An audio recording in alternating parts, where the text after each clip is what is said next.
Good day everyone, I'm Menandro Aguilar and I will be your teacher in General Mathematics.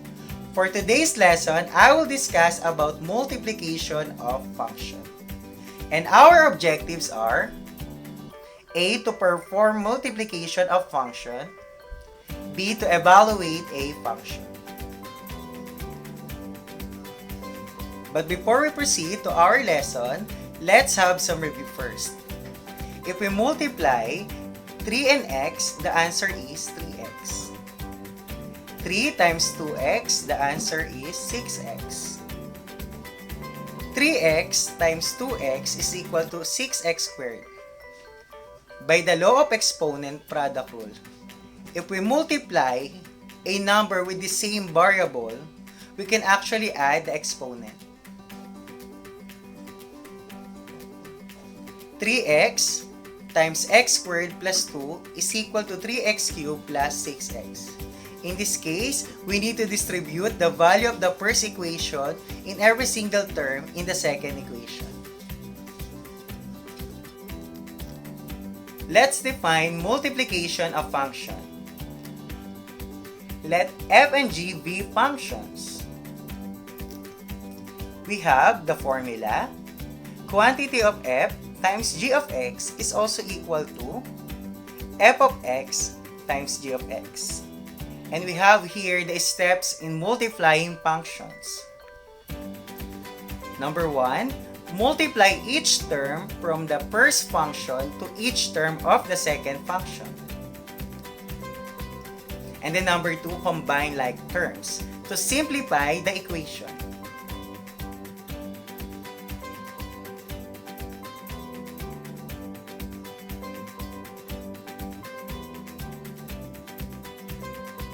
Example number 1, we have quantity of f times g of x is equal to f of x times g of x. Since I already gave the values of function earlier, let's substitute those values in this equation.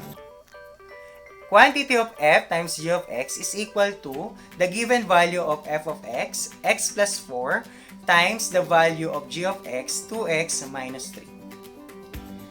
Let's apply the steps in multiplying function. Step 1, each term in the first function will multiply in each term on the second function. X times 2x is equal to 2x squared. X times negative 3 is equal to negative 3x. Positive 4 times 2x is equal to 8x. Positive 4 times negative 3 is equal to negative 12. Step 2, combine like terms. Among these following terms, which have the same base and exponent. Negative 3x and then positive 8x. So let's simplify. Quantity of f times g of x is equal to 2x squared minus 3x plus 8x is equal to positive 5x minus 12. For example number 2, we have quantity of f times h of x is equal to f of x times h of x. Quantity of f times h of x is equal to the given value of f of x, x plus 4 times the given value of h of x, 6x squared minus x minus 12. Let's apply these steps in multiplying function. Each term in the first equation will be multiplied in each term in the second equation. X times 6x squared is equal to 6x cubed. X times negative x squared. X times negative 12, negative 12x. Positive 4 times 6x squared is equal to positive 24x squared. 4 times negative x, negative 4x. And then 4 times negative 12 is negative 48. Step 2, combine like terms. Among these following terms, which have the same base and exponent. So let's simplify.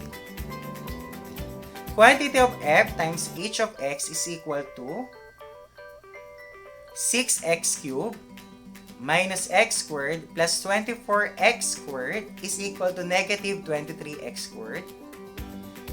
Negative 12x minus 4x is equal to negative 16x minus 48. And that is our final answer.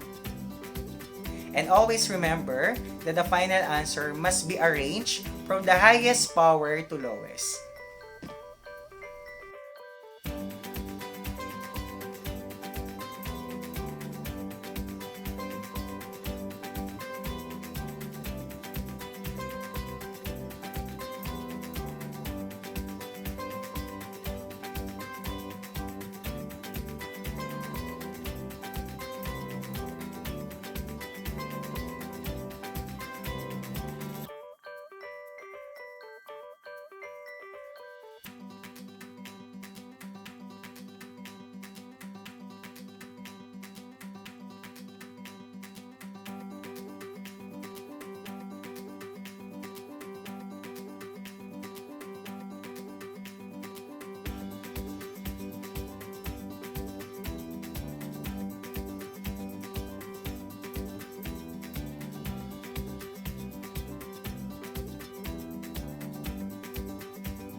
For example number 1, we have quantity of f times g of 3 is equal to f of 3 times g of 3. We actually have two methods in solving multiplication of function evaluation.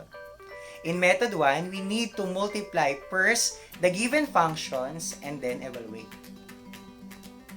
Quantity of f times g of 3 is equal to the given value of f of x, x minus 1, times the value of g of x squared plus 2x plus 1. So let's apply the steps in multiplying function. Step 1, each term in the first function will be multiplying each term in the second function. X times x squared is equal to x cubed. X times 2x, 2x squared. X times 1, positive x. Negative 1 times x squared, negative x squared. Negative 1 times 2x, negative 2x. Negative 1 times 1, negative 1. Step 2, combine like terms to simplify the equation. Among these following terms, which have the same exponent and base. X cubed plus 2x squared minus x squared is equal to positive x squared. Positive x minus 2x is equal to negative x minus 1.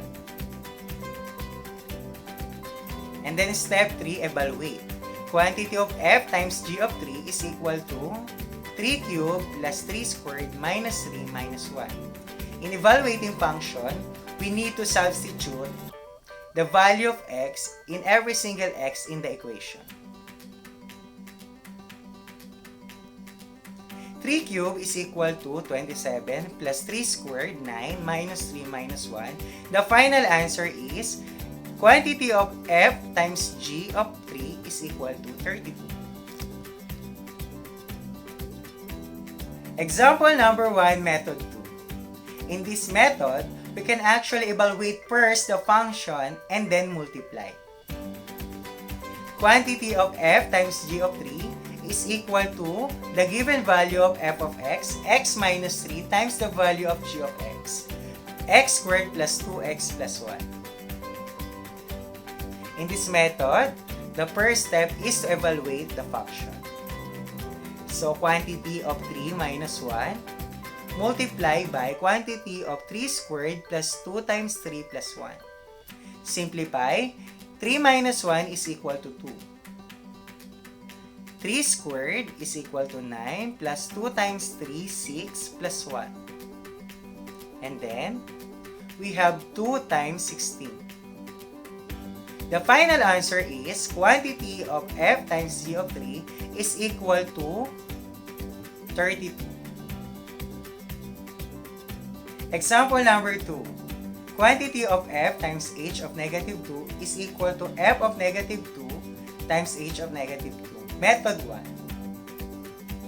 F times h of negative 2 is equal to the given value of f of x, x minus 1 times the value of h of x squared minus